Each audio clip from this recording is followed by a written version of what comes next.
You're listening to ChooseFI Radio. The blueprint for financial independence lives here.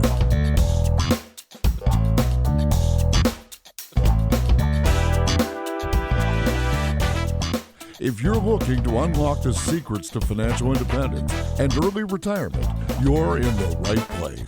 Stay tuned and join a community of like-minded people who are getting off the hamster wheel and taking control of their lives in the pursuit of financial independence. ChooseFI, your home for financial independence online.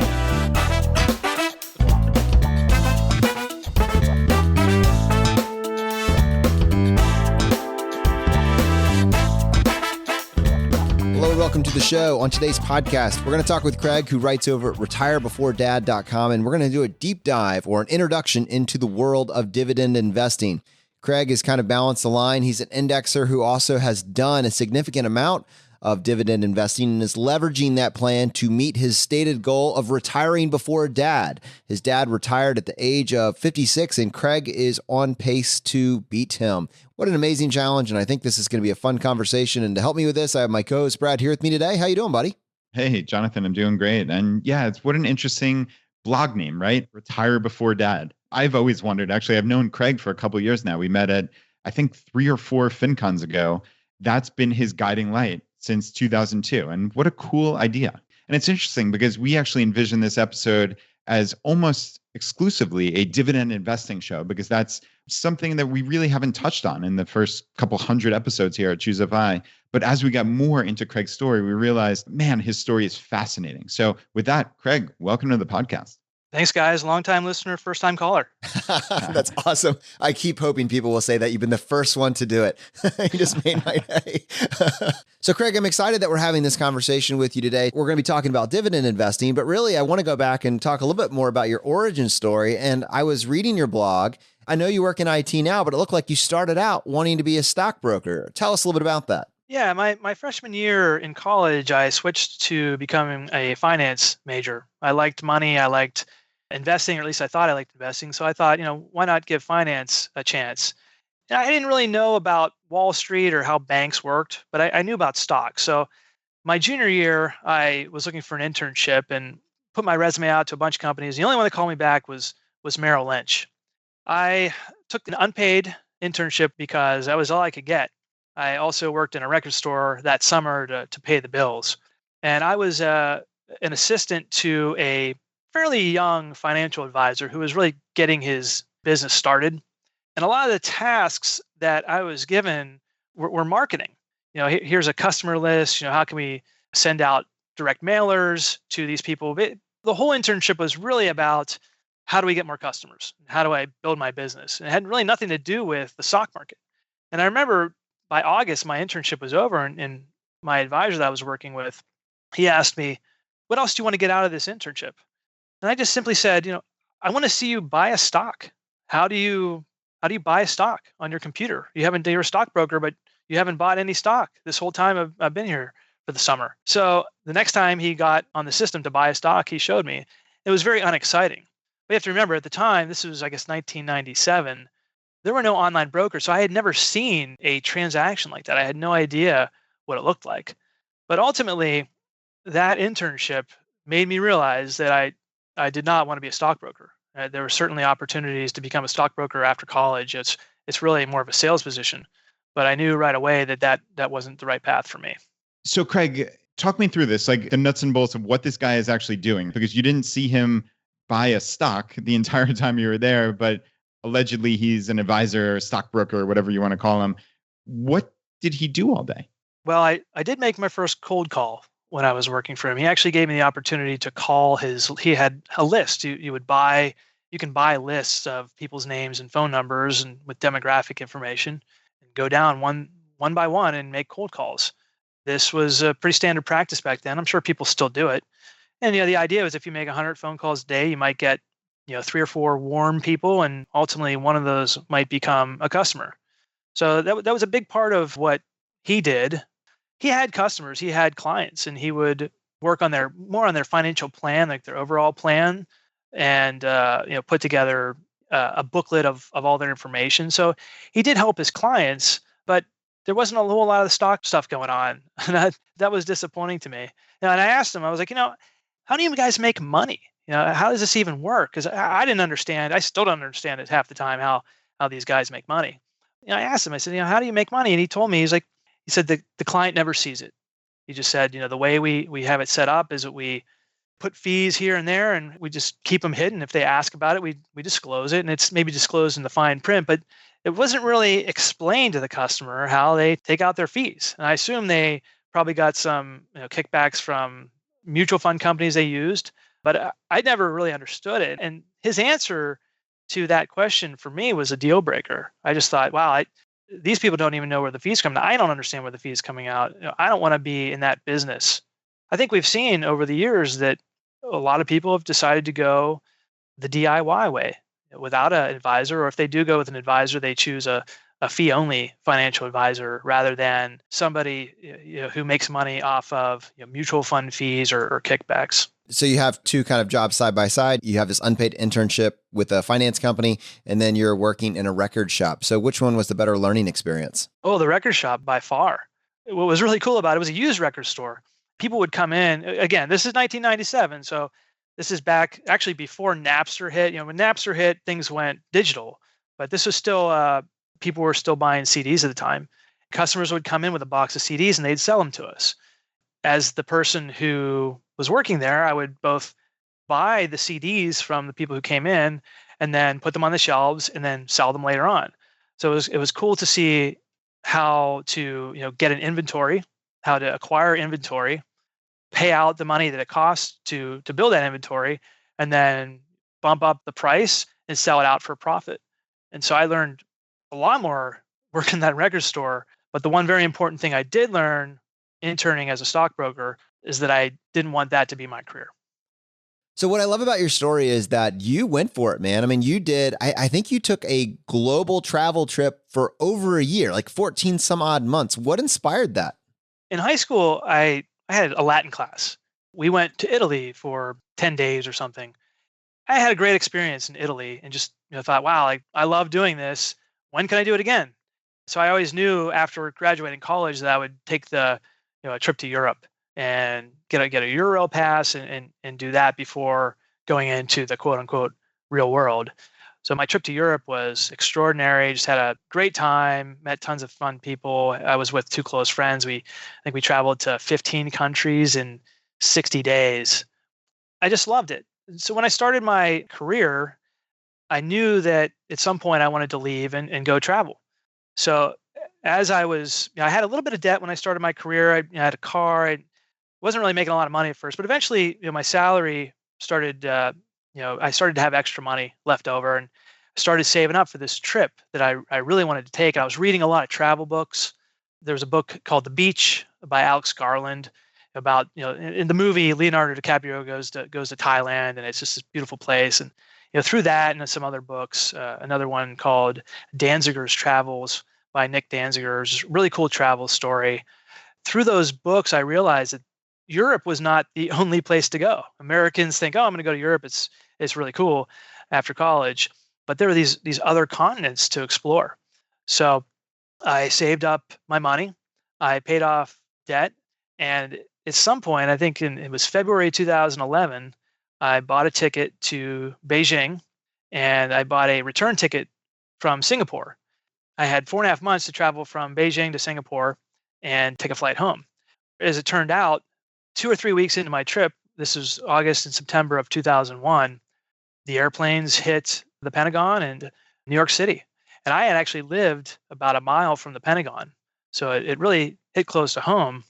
But at the same time, I was overseas. I didn't really experience 9/11 the way it happened here. I was so far away, it was hard to know what was going on. And I was in China and they blocked the internet. So I didn't have a lot of good access to information. But what I did realize was that this was going to put the economy into a recession. And I had also realized right at that time that I wasn't spending a lot of money. So I had this leftover money. I was like, wait a second, I'm spending $15, $20 a day and I have maybe $6,000 in my bank account or whatever it was at the time. I just decided at that point, like, I can keep traveling. I loved it so much. So 4.5 months turned into 14 months. I traveled to a total of 18 countries. I spent $10,000 Wow. for that whole trip. And when I eventually got home, I then tacked on another 2 months of driving around the US with a friend that I met traveling. So it was a really great experience. And afterwards, I was broke and ready to start my life again. Craig, that's such an interesting calculation. It's only costing me $15 a day. I've got $6,000 in my bank account. That's going to last me 400 plus days, right? Like, what a cool way to look at it. That's really, really, it was really interesting. It was an easy calculation. And I also had these airline points. You'll like this, Brad. I had 25,000 US Airways points in my back pocket that I earned through credit card spending. And when I got back to my parents' house in December of 2001, I called up US Airways and I cashed in my points and flew to Ecuador. So those points actually allowed me to extend my trip without spending any more money. So Craig, let's place this. So obviously time matters to you, even then, but place us here. So you're 27 years old, as I understand, and your dad retired that year in 2002 at 56. You had just gotten back from an 18-month trip around the world, but you're back living at home. That doesn't sound like the person who's going to retire at 55. Talk us through where you were then. Well, I was broke. I had a few jobs doing temp work, but this was 2002. The economy wasn't very strong. The economy had fallen after the dot-com boom and bust, and 9/11 had hit. So things just weren't that strong. And I was living in Pittsburgh, my hometown, and Pittsburgh was even less economically strong at the time. So I didn't feel like I had a lot of options. So that's the subtext, right? You're living at home. We kind of have this non-traditional path that hasn't at this point had this fairy tale ending. The reality is people aren't returning your phone call when you're applying for a job. Your dad tells you that he no longer needs to work anymore. He's retiring. He has a very, linear path that worked out wonderfully well, but you're not starting with that. Like if you were to take his path, it's 30 something years away to the end of that particular course. And who knows whether or not there will be a pension waiting for you like it was for him. You're certainly not going to be able to retire before him if you follow directly in his footsteps. What did you do? How did you navigate this? Well, I put myself out there. My resume was all over the major resume sites like Monster and Career Builder. And in November of that year, I got an email from a random guy who found this little mention on my resume. It was a specific software skill I had that was pretty hard to come by. There wasn't a lot of jobs for it, but if someone needed a person who knew that software, they were hard to find. This person reached out to me in November, and not until about May did that job actually come through. It was a government contracting job. There's a lot of paperwork that needs to happen. So by May of that year, the guy finally worked out a position for me, and I ended up staying with that company for 14 years. I want to transition a little bit and talk about, essentially your money story. So, you get your first job, and for the first time in about a decade, I guess you now have a significant disposable income and you're looking into investing. And I know that dividend investing is a large part of your story. What attracted you to this particular method of investing? I was always interested in investing from a very young age. My dad had a few mutual funds, and I would go into the newspaper and look up the mutual fund quotes and sort of follow along. I mean, this is I was 8 or 9 years old doing this. And I had a close relationship with my uncle. He ended up moving to California from Pittsburgh to take a job with actually a bigger company bought out his company. He was in the what's called the stock transfer office. He was the stock transfer agent for the company Chevron. And for my 20th birthday, he gave me 1 share of Chevron stock. This was 1995. It wasn't easy to start investing in 1995. There were no apps, there were no online brokers, there were no apps to go and buy stock. It was kind of hard to actually start investing. If you went to Vanguard or Fidelity, they didn't want a college kid investing $50 a month in an ETF or a fund or whatever was available at the time. So this gift from my uncle was really the gift of investing. It wasn't just a share of stock, but it allowed me to start investing in the stock. It was 1 share, and it was through what's called the DRIP, or the Dividend Reinvestment Plan. And it allowed me to mail a check, like a $50 check once a month, to buy a little bit of stock. And that stock paid a dividend.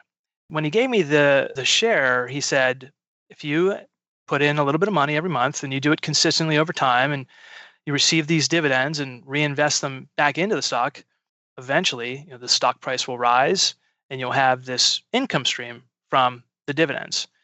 And that's what I did. That's how I started investing through these $50 increments. There weren't really any other options at the time for someone like me. So, Craig, I love that. The gift of investing from your uncle. That's a really cool phrase. But you mentioned in there the DRIP program. Can you explain that to the audience? And is that something that is company by company? Is it through an investing firm? Like, is that something that exists today? Talk us through that.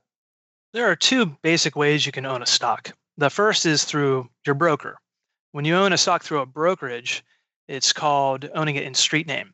But there's a way to own the stock directly through the company, and that's when you actually get access to a stock certificate and you own it. It's called direct ownership. Most companies have a direct stock ownership program, especially dividend-paying companies. So it's like if you're an employee of a company and you own stock in that company, usually it's directly through the company and not through a brokerage. So these dividend reinvestment plans are also known as direct stock purchase plans.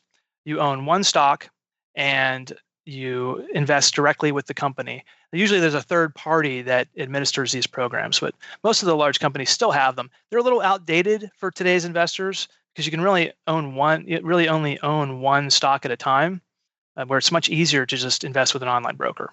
So let's talk about dividend stocks in particular. So back in episode 75, we had Brian Feraldi on. He was making the case for the unique advantages of the individual investor.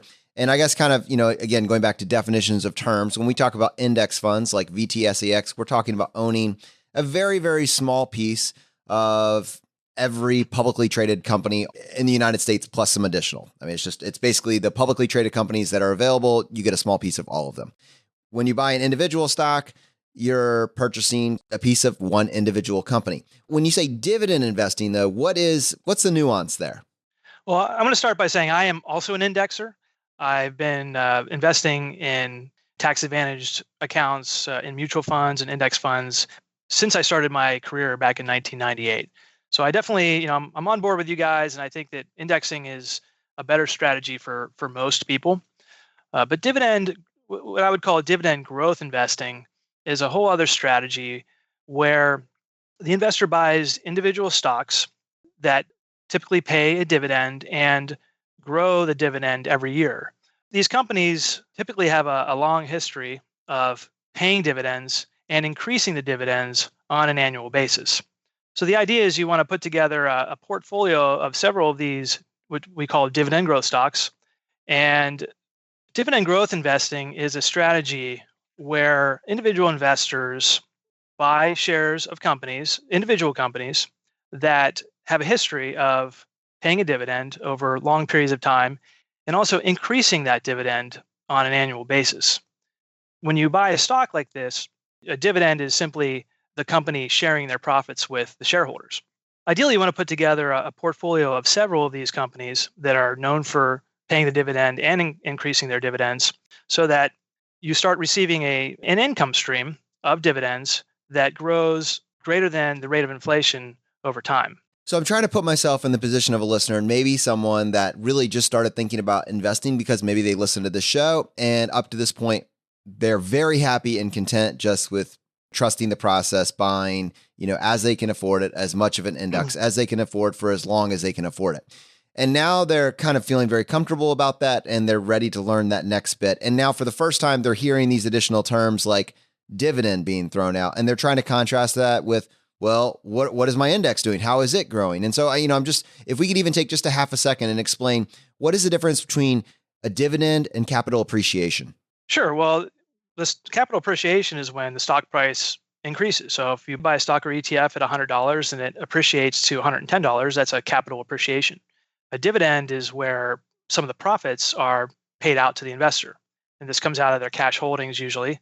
And when a dividend is paid out, like let's say, for example, $1 dividend is paid out, then the stock price actually goes down by $1, but your brokerage account, the cash amount goes up by the amount of the dividend times the number of shares that you have. And ETFs do this as well. ETFs pay a dividend, but you're getting a dividend from your VTSAX. There's 5,000 companies in that fund that'll pay you a dividend. With buying an individual stock, you're only getting that one dividend.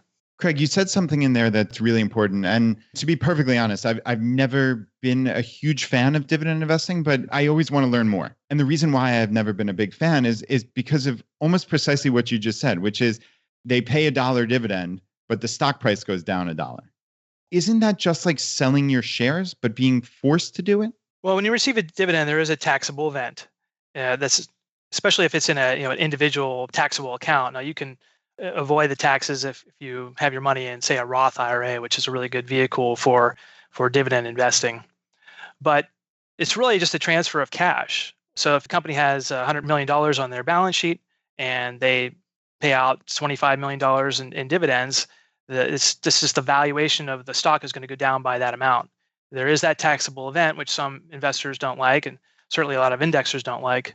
So, Craig, I just want to understand and want to make this clear for the audience.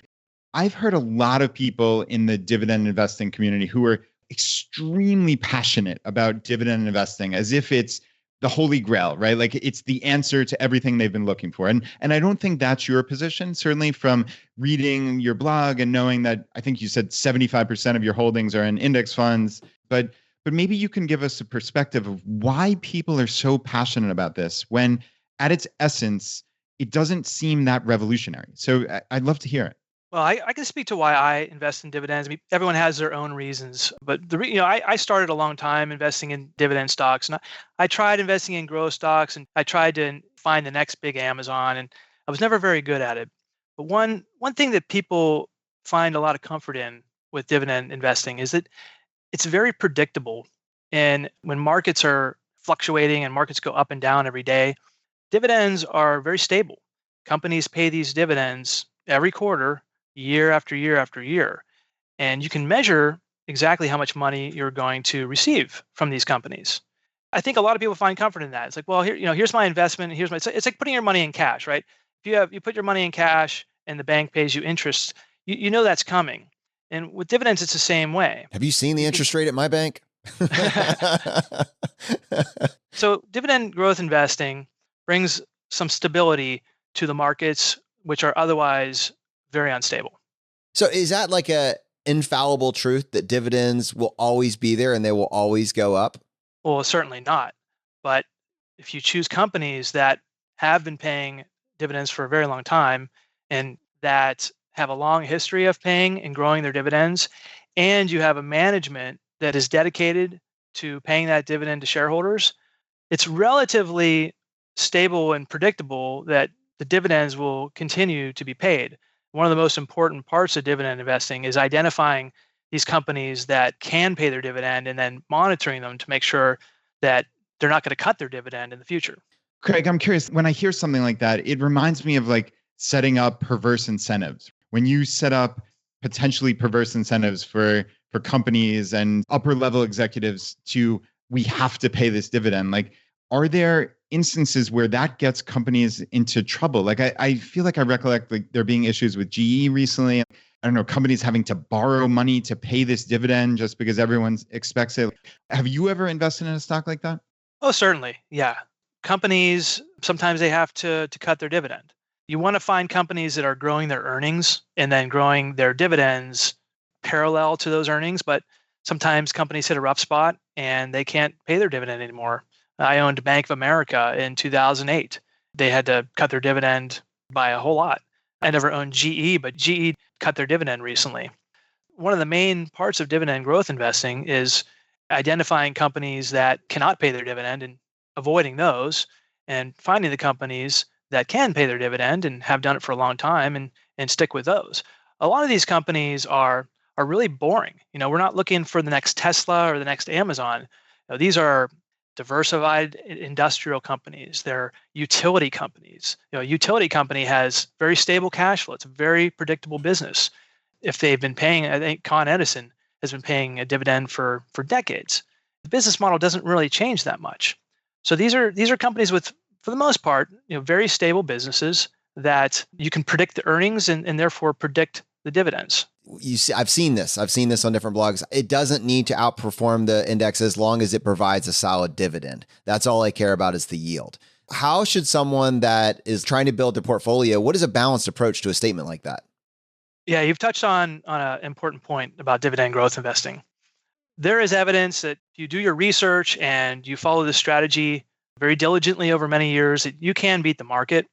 My personal experience, I am not trying to beat the market. I am concerned about building this income stream. I originally really started to invest this way so that I could build an income stream to cover my expenses from between the time I retired until age 59 and a half when my retirement accounts are available. So a lot of us are really not concerned about beating the market. And I know that sounds strange to growth investors or index investors. We're more concerned about this income stream that comes from the dividends than we are about beating the market. It's hard to beat the market no matter what strategy you're going to deploy. I'm not trying to do that. I'm trying to build a very consistent and predictable income stream that supplements my regular income. Craig, this again is where I just fall down in understanding. So bear with me here. This income stream, I've never been able to understand this with dividend investing. So I personally don't believe it's income. You have a share that's worth $100. The company pays a 1% dividend. You then get $1 in cash, but the value of the share went down $1. So you now have $99 worth of a share. You have $1 in cash. So your net worth is exactly the same. And actually, it's probably less because you actually created a taxable event. So you actually probably have $99 and some change, but you have this $1 in cash. So to me, it's not income. It's akin to selling shares. Am I misunderstanding something fundamentally? Brad, I understand where you're coming from. You're certainly keeping all of your shares, but you're simply receiving part of the earnings into your account. You're getting a cash payout based on the earnings. You have to remember, dividends have been around since really the beginning of the stock market. So this is it's a very old concept. If you're a part owner of the company, you have an entitlement to receive part of the profits. This is very interesting for me just because this is, frankly, it's a new conversation. I haven't spent a lot of time looking at this. Like Brad, we're both just trying to understand this because some people are so passionate about it. And Craig, I think you have a really good balance on it. I guess kind of the question, the question that I felt like Brad was asking was just simply, why does it matter whether or not part of your returns is coming as a dividend? Why be so focused on that when it comes down to the fact that you don't need this money right now?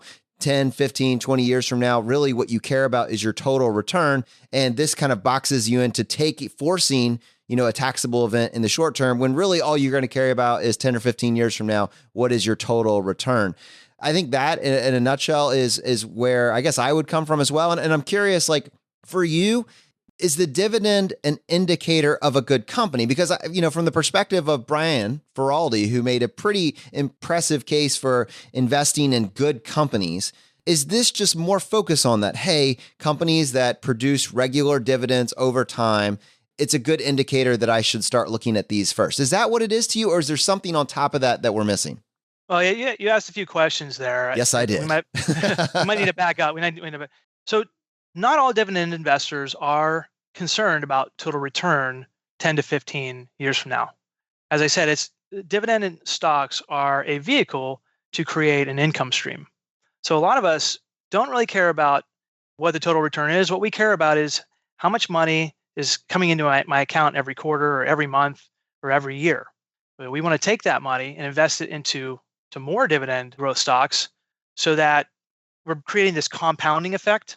But you would get compounding without dividend investing, right? You're just forcing the taxable event when you don't really have to. So this is a popular strategy for people that want current income, particularly for retirees. One of the advantages of investing in a dividend stock is that you are paid this a share of the profits. This is a taxable event if you're in a taxable account, and there are ways to avoid that with tax advantage accounts. But there is some comfort in receiving a return today on your investment. You could buy a company and hold it for 50 years and not receive a dividend that whole time and rely entirely on capital gains. But dividend investing allows you to actually get some current income from your investment today that you could live off of if you want, or you can reinvest it. A lot of older people like dividend stocks because it does give you that current income, and you can live off of that if that's what you choose to do. And yes, I understand there is this taxable event, But the tax treatment is favorable. Most dividends are qualified dividends. Qualified dividends are taxed the same as long-term capital gains, as long as you hold on to it for 60 days. So depending on your tax bracket, you're only really going to be taxed 15% on this income. And there's actually a kind of a hack with dividend investing is if you're single and your total income is, I think it's around $39,000 right now, you don't pay any tax on that dividend income. For a married couple, I think the number for 2019 is 78,000. So you could actually make if you're married, you can make $78,000 from dividend payments and not pay a penny on taxes. Now that is pretty cool. Well, why don't all stocks pay dividends? What is the interplay here between a stock that chooses to pay out this dividend versus one that just keeps it, if paying out dividends is a sign of good faith to the shareholder? Growth stocks, if you're a growth stock investor, a company in a growth phase, you don't really want them to be investing to be paying out a dividend, because you really want the company to be investing that money back into the company for growth. Same thing goes for a share buyback program. They say that if a company buys back their shares, that they have nothing else to spend the money on. Dividend growth companies are slightly different in that they're not really in a growth phase. These are mature companies. These are companies that have boring businesses. For example, there's a company called Dover Corporation, and this is a classic dividend growth stock. It's been paying a dividend to its shareholders for 63 years, somewhere around there. It's a diversified company, meaning they have a lot of different businesses in different spaces. But one of their businesses is grocery store refrigeration. They make the refrigerators and freezers that go into your local grocery store. This is a pretty boring business that you wouldn't really think of as even being a business, but it has what's called a wide moat. There are no Stanford grads that aspire to disrupt the grocery store refrigeration market, right? This is a business that's very stable. It grows in a very predictable manner, and this is not something that's going away.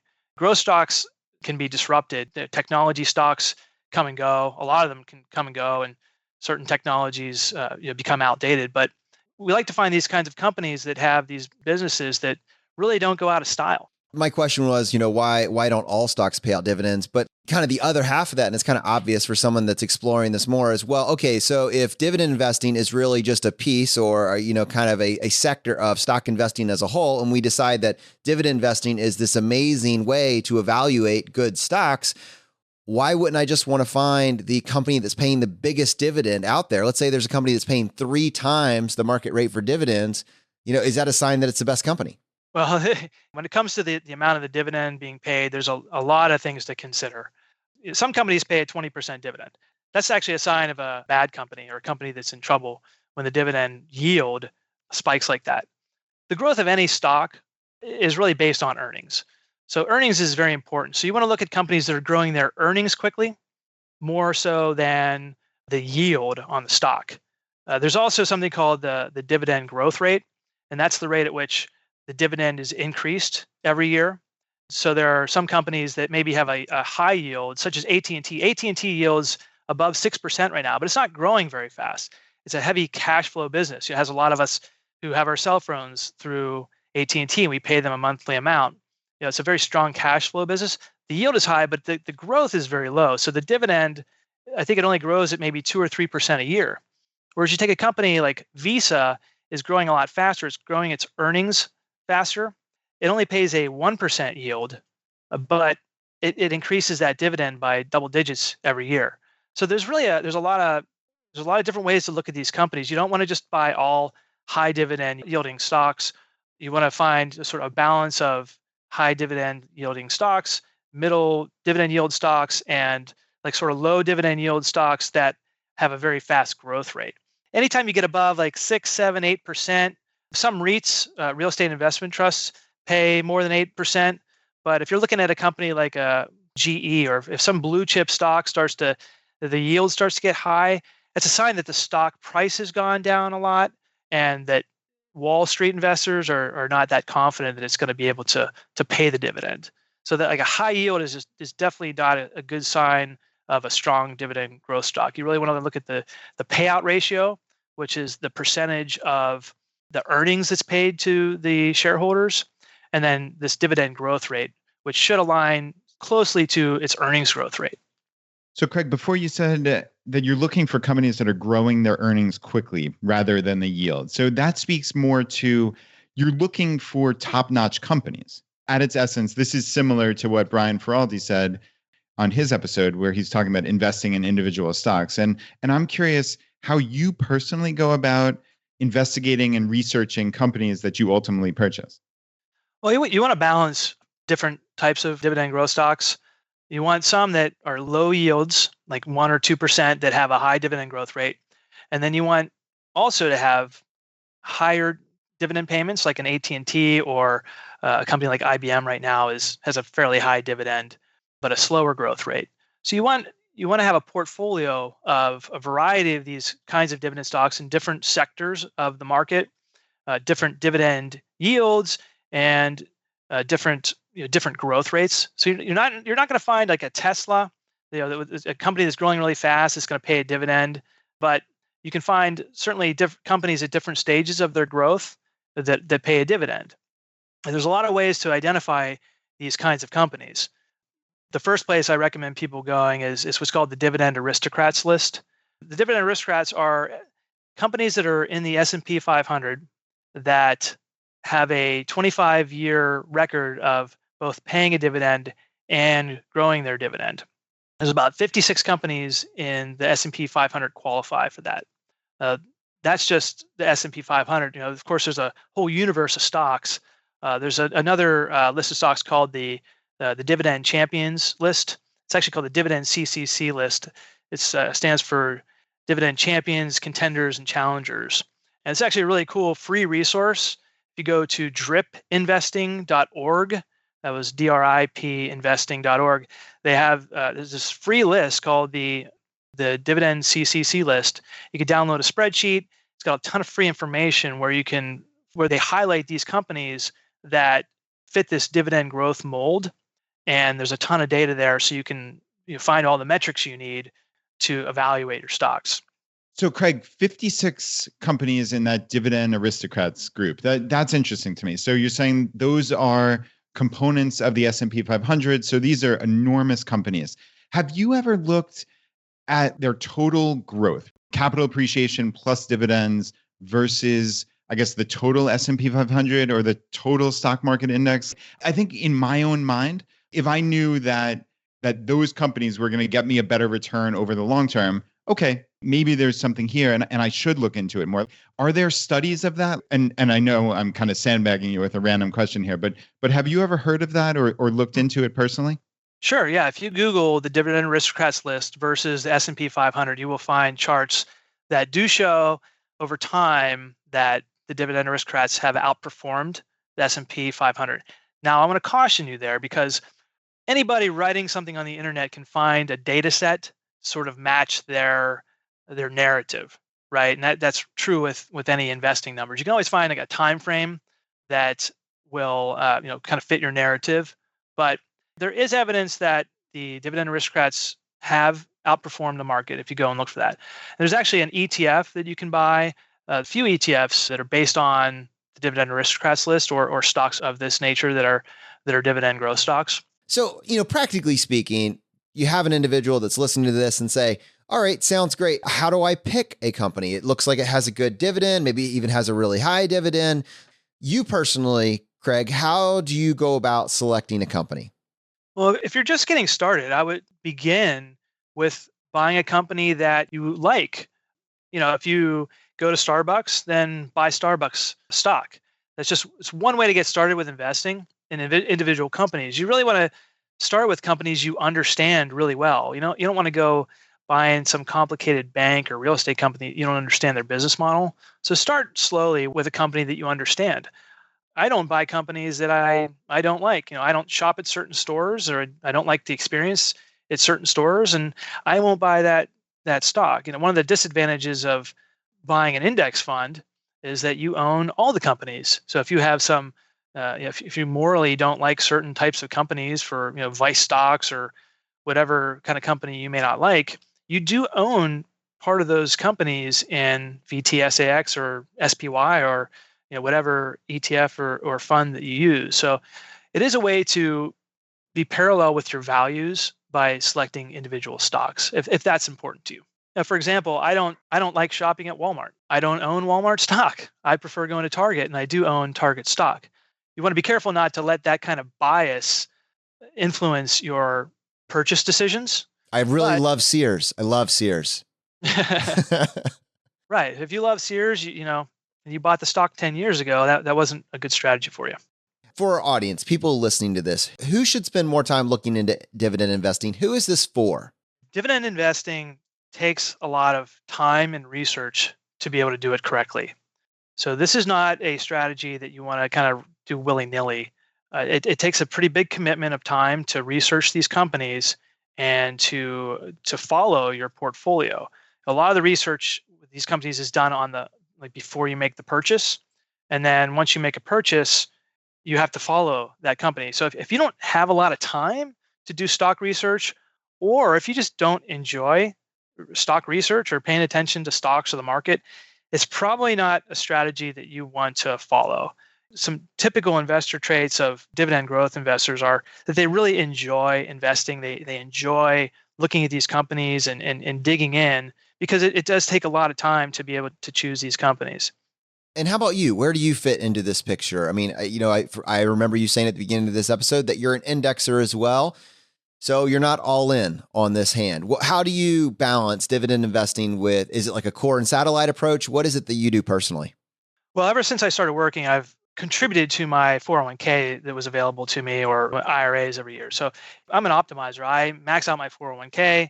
I max out my wife's spousal IRA. We put money into our Roth IRA. We invest in Virginia 529. I live in Virginia, so that 529 college savings. So this kind of investing is really after all of that stuff. Once you max out everything you can to optimize, like you guys talk about every week, then you decide, okay, I have this money left over. After maxing out my accounts, I have some money left over. What can you do with that money? You can spend it. You can put it into cash savings. You can invest in real estate. You have lots of options with your money. And the option that I choose for a lot of my after-tax money, once I've maxed everything else out, is I put it toward these dividend growth stocks in a taxable account. And that gives me a built into this income stream based on these investments. Right now I receive, dividend investors use something called their forward dividend income. That's an estimate of how much money you expect to receive from your dividends alone in the coming 12 months. So right now my number is around $7,000. So I receive about, if I were to stop working today and just live off my dividends, I would receive about $7,000 in dividends before taxes kick in.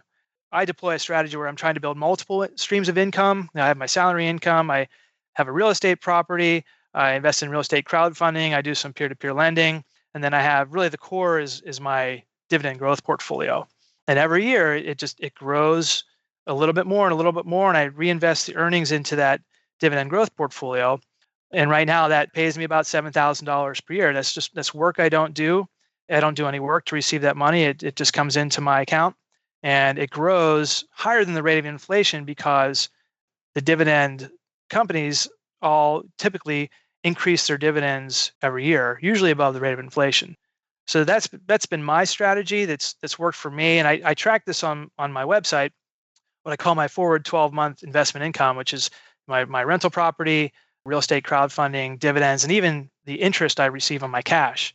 And I built that amount of money to be about $10,000. So when I lost my job in 2017, I was still being paid by those income streams. And ideally, I want to be able to build those income streams up until I retire so that I have a solid stream of income that's paid to me when I'm done working. But I'm also not relying upon the safe withdrawals. I'll have all that money, tax advantage money. I still have all that on my retirement accounts, but this money is money I earn outside of my tax advantage accounts, and I don't need to worry about safe withdrawal rates or anything like that. It's money that I receive, and my principal doesn't go down. You mentioned safe withdrawal rate, which is interesting because it's exactly what I wanted to talk about. And part of this is simplicity, right? You don't need to worry about sequence of return risk or safe withdrawal rate because you have this fixed income that's coming in. And honestly, that's my question. Is that really true? Do you not have to worry about sequence of return risk? Do you not have to worry about the market going down just by virtue of having dividend stocks? Well, when the market goes down, the dividend stocks go down too, but the dividend itself usually stays about the same. I mean, some companies will go out of business, when there's a big stock market crash. But for the most part, if you have a diversified portfolio, the dividends will continue to be paid and continue to go up. And I think that's my point. So if the actual stock price, let's say the stock price was at $100, the market crashes, the stock goes down 20, 30, 40%, but they're still being forced to pay out that dividend. Doesn't that adversely affect the health of that stock? For some companies, they can't afford to do it. Those are the companies that cut the dividend. There are times when stock prices go down. A good example was the oil stocks. When the oil prices go down, it becomes harder for these oil companies to make a profit, and they're still paying out their dividends. And yes, some companies will borrow money to pay their dividends, and part of that is really a demand from the shareholders. If you've been paying a dividend for 30 years, your shareholders own that stock because of that. A lot of them do, especially retirees. So there is an expectation that the company will continue to pay their dividend. Management needs to determine, first of all, they need to have a strong balance sheet so that, in case the stock market does go down, they are able to weather the storm. But management needs to make a decision sometimes. They might need to cut the dividend in order to keep the company solvent, or they might find a better use of the money to invest back in the company. Sometimes paying a dividend does hinder growth. Ultimately, what I look at is, how did you do in relationship to what the market has done, right? Have you kept up with the market? If you're using a dividend strategy, picking good companies that pay out a good dividend, and then if you look back historically and you've beaten the market, then it seems like this is awesome. But conversely, if you've got a dividend and maybe you kind of keep up with the market or you fall behind, regardless of whether or not you had the option to pull that dividend out and then you reinvested it or whether or not you kept it, it's kind of like an illusion with some friction. So I really struggle with that. For you, it sounds like you're saying it's not really important that you beat the market or keep up with the market even. Is that accurate? Well, there's a spectrum. Certain dividend growth investors are very dedicated to using the strategy to beat the market. I am not one of those people. I am more concerned about the companies that I own and their ability to pay me the dividend and grow me the dividend over time. I measure this forward 12-month income that I receive from my dividends, and I do look at my total market returns for this particular portfolio. Again, I have all my tax advantage index funds and some mutual funds in different accounts, but in my taxable account, I do look to see that my performance against the S&P 500 every year. There are years where I get close to beating it, or I do beat it by a little bit, and there are years that I fall behind a little bit. But my main concern is building this income stream that I can use to do with it whatever I want. I can reinvest it. Ideally, when I'm retired, I will use that money to live off of. And I don't have to worry about, with this portion of my money, I'm not concerned about selling the stocks.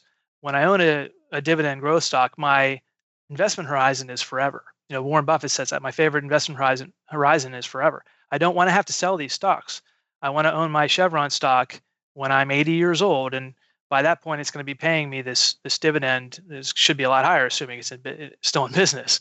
But I'm not looking to sell these stocks. I want to hold on to them so that I have this reliable income stream in retirement. People who don't understand the dividend growth investing strategy, which I'm trying to do my best to explain here, it's hard to grasp this concept of not caring as much about total returns. It really is about creating an income stream that is stable, that grows greater than the rate of inflation, and is money that you will earn from really not doing any work. It is passive income. There's a little bit of work you need to do to make sure your investment portfolio is in good shape and none of the companies are going out of business. but it's more for me, especially. I know there are other people who are trying to beat the market, but for me, I'm more concerned about this income stream and the dividends that I receive every quarter and every year. So you've been inspired by this concept of retiring before dad, right? It's how we started this conversation. Where are you at now? Are you still on pace? Yeah, I am on pace. I expect that I'll hit financial independence sometime probably in the next 5 to 6 years. But I'm not looking to leave work or stop what I'm doing immediately when I hit five. No, that's actually So interesting because I know you've actually talked about reaching financial independence before early retirement. That's right. Yeah. So my early retirement, I consider them different. Financial independence is how you guys define it. You have enough money to live the life that you want and cover your expenses. When I retire, I'm not looking to retire and keep working or retire and have a side business or whatever. I want to retire completely. And that goal is still on pace to happen when I reach 55. Now, there's a lot of challenges still. We've committed to paying for our children's college education. My son is going to start his freshman year the year I plan to retire. So that's a pretty big number I'm expecting to have to deal with. There's certainly healthcare issues. And I do believe I'm on pace to hit that FI number and then to retire at some point after that, fully retire before my dad. Well done, sir. Well done. All right. For our audience, people that have listened to this, that have loved your story and want to know more about the content that you've been writing, what is the best way for them to connect with you? retirebeforedad.com is the best place to connect. And you can find me on Twitter and Facebook, but my website is the easiest place to reach me. Well, Craig, we are so excited that you came on the show and we're willing to kind of unpack this for us and share with us your why of dividend investing, and just appreciate you taking all of our questions and really giving us your honest feedback on that. Now, on most shows, that would be the end of the episode, but on this show, we would love to give you the chance to tackle the hot seat. Are you ready for this? Sure, let's do it. In a world drowning in debt and rampant consumption, trapped by the chains of lifestyle inflation, these questions highlight the secrets of those who have broken free. Welcome to the ChooseFI Hot Seat.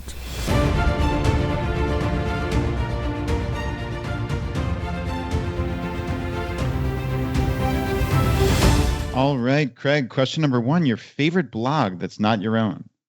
Well, I'm going to mention retireby40.org.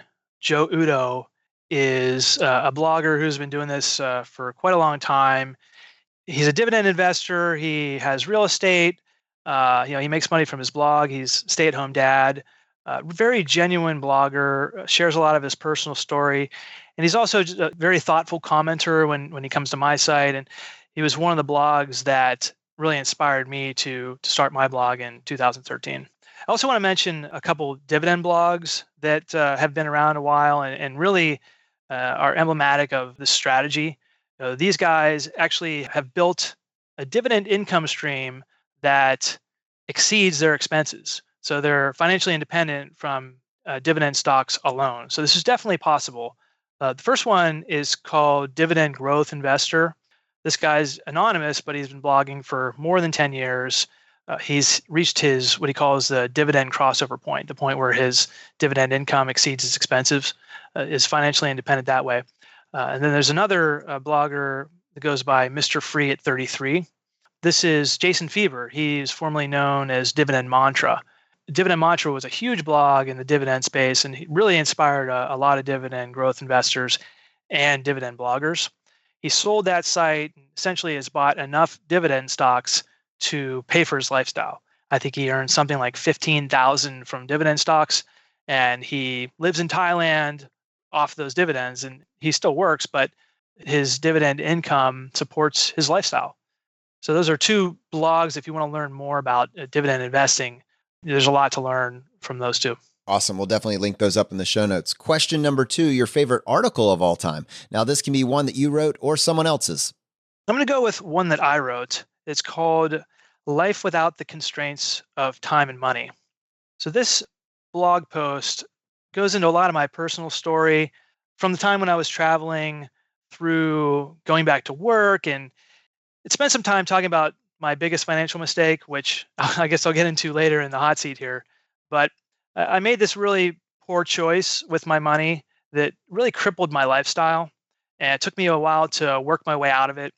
But life without the constraints of time and money, that was the feeling I had when I was traveling. I had all the money I needed, and I had all this time where I could travel the world and really do what I wanted on any given day. I didn't have any kids or any bills to pay. That's really the kind of retirement. That's really why I'm pursuing financial independence. That's the kind of retirement that I would like. I want a retirement without the constraints of time and money, where you have enough money to do exactly what you want to do every day. I also like to work music into some of my articles. So I have these obscure music references, and I try to work different titles and things into my section headers. And that's another reason why I really like this article. And it's a really good example of my blog and the things that I write about. Nice. Yeah, Craig, that sounds like a life well lived, free of time and money constraints. I love that. Let's go to question number 3, your favorite life hack. All right, well, this one is travel related. Some of us are fortunate enough at times in our life where we can take a period of time and go travel. When I did this, I was planning a 4.5-month trip, and it ended up turning into a 14-month trip. But so many times I've seen friends and people I know who have had this opportunity of a lifetime. We're like, okay, I'm between jobs, or I finished school and I'm ready to go travel the world. And then they buy a ticket and they only give themselves 3 or 4 weeks. So my life hack is that when you have that opportunity to travel, you're going to need more time and less money than you think. So always give yourself more time. Buy a one-way ticket, or travel hack your way to get a one-way ticket. And really, if you don't have a lot of money, it doesn't matter. I mean, you can find ways around the world to live on a very low amount of money. So that's my hack, my life hack for you today. Awesome. Question number 4, your biggest financial mistake. I alluded to this one before. Once I got this job in Washington, D.C., I moved to the city, and I lived in a group home with a couple guys, and I think I paid like $750 a month. And it was a really good experience. I met a lot of people, but at some point I felt like I really needed to buy my own place. Now, this was 2006, and I'd been really patient, and I saw that there was this real estate bubble, and it just popped, so prices were cratering. I was like, this is perfect. I know exactly what I'm doing. I'm going to go buy a place right now that the bubble has popped. So I went out and I found this 1-bedroom condo. It was really cool. It was, the price had come way down, and I bought it. Of course, that was 2006. It was after the bubble popped, but before the real crisis hit, 2007, 2008, the banking crisis, and it was really just a terrible time to purchase the property. But that wasn't my big mistake. When I bought this property, I went from having a $750 rent payment to a $2,300 mortgage and tax payment. Oh, Yeah, it was a huge mistake to go from that small, very livable amount to this huge mortgage payment.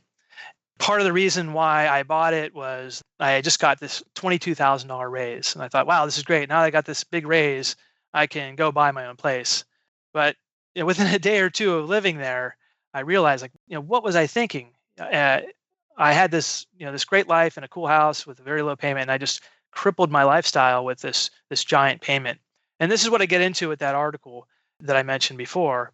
It really put a damper on my life and my ability to save and pursue financial independence by giving myself that giant payment.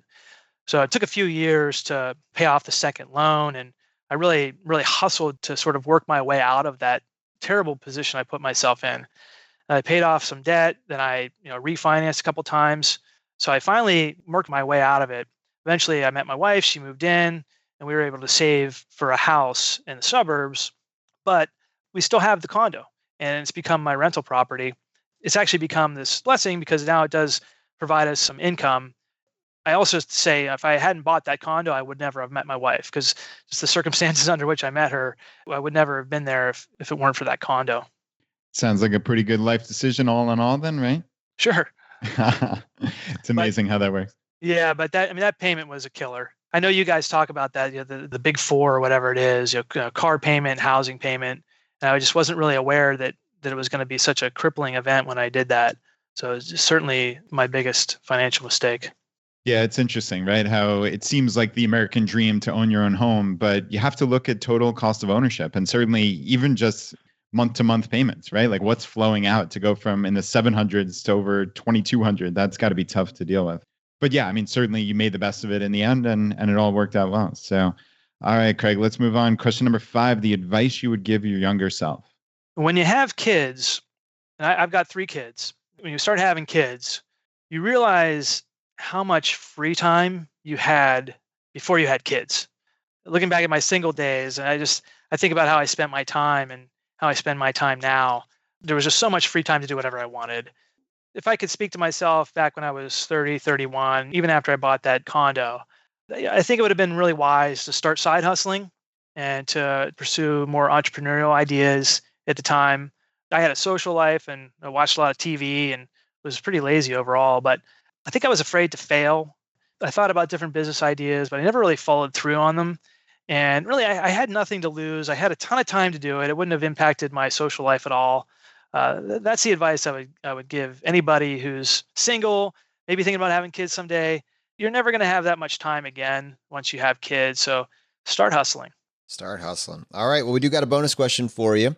What purchase have you made over the past 12 months that's brought the most value to your life? And you cannot say a dividend stock. I'm going to go with a foam roller. I've got one of those foam rollers that you see at the gym. I bought one on Amazon. I think it cost me like $28 or something like that. When I'm hunched over at a computer all day at work, then I come home and I write on my blog. I'm hunched over a lot. I take that thing and I put it on the floor and I run my back along it, and my entire back cracks. It's just over and over again when I use that foam roller. So it feels great. I also use it for my hips. I'm a swimmer. And if I swim too much and I don't stretch enough, I get some back pain in my lower back. So I went to a physical therapist. They kind of explained how to get rid of it. But that foam roller was only $28, and I love having it at home. Yeah, that's really cool. I have a foam roller downstairs. I have a foam roller up in my bedroom. I have lacrosse balls spread throughout the house that I use for a similar effect. And yeah, I'm right there with you, man. I love that. Craig, thanks so much for coming on the show. This has been fantastic. Thanks, guys. Had a great time. Brad, I absolutely love that Craig was willing to come on the show and share a story. He's got an awesome story. And I want to say for the audience, life is rarely binary. Like regardless of whether your takeaway on this was, wow, I love dividends and I absolutely want to do dividends because I love the simplicity, or you're like, wow, I won't touch that because total returns really are the only thing that matter. Either of those perspectives is fair. Life is probably somewhere in the middle in most cases.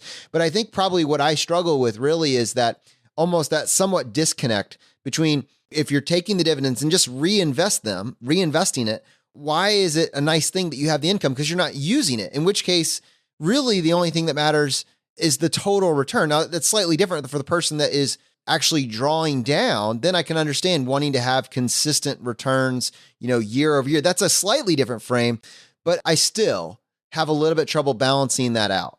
Yeah, I hear you. I mean, to me, it's all about total net worth. It's not about having a particular investment strategy. It's just what is going to get me the highest net worth at the end of the day. And then when I need to draw down, I can do it in the way that most people in the FI community do, which is selling shares, right? Which in essence is what's happening when you're getting a dividend. So it's just a different way of calling it in essence. But my bias would clearly be towards the total net worth. But again, really appreciate Craig coming on. He's got a fascinating life story. It's an interesting investment strategy. And yeah, I suspect, Jonathan, you and I are going to have a fun time on the Friday roundup, just kind of going through this strategy more in depth. Well, what I was actually hoping to do, because Craig made a very interesting point, and I think it's at least valid to continue the conversation about the simplicity when it comes to safe withdrawal rates and sequence of return risk. Now, whenever I say or even think about safe withdrawal rates and sequence of return risk, I immediately think of the 30 plus part series that our good friend Big Earn over at Early Retirement Now is continuing to write. And just within the last month or so, he did another article on the yield shield, which was actually looking at whether or not dividend stocks, what role they could have in shielding you from sequence of return risk. I thought that me and you could invite him on the show this Friday to talk about it a little bit further. Yeah, that sounds like a very value added proposition. So yeah, we'll definitely get Big Earn on. Well, if he says yes, you know where to find us. Same bat time, same bat station. All right, my friends, if you got value from today's episode, if you've been getting value from the episodes up to this point, just take 1 second and press the subscribe button on the platform you're listening to this on. Just lets the providers know you're getting value from the show and you want to be here when we produce additional content. If you want to support us in what we're doing here at ChooseFI, here are 4 easy ways. 1, leave us an iTunes review. To do that, just go to ChooseFI.com/iTunes. 2, use our page to sign up for travel credit cards. If you want to travel the world with miles and points instead of your hard-earned dollars, then just go to ChooseFI.com/cards and get started today. 3, if you're working on the milestones of FI, set up a personal capital account to track your progress and use our affiliate link. It's completely free and just go to ChooseFI.com/PC. P as in Paul, C as in cat. And 4, and most importantly, find your friends, coworkers, and family members who might be open to this message and tell them about the podcast. Have them start with episode 100. It is a fantastic starting place. All right, my friends, the fire is spreading. We'll see you next time as we continue to go down the road less traveled. You've been listening to ChooseFI Radio Podcast, where we help middle-class America build wealth, one life hack at a time.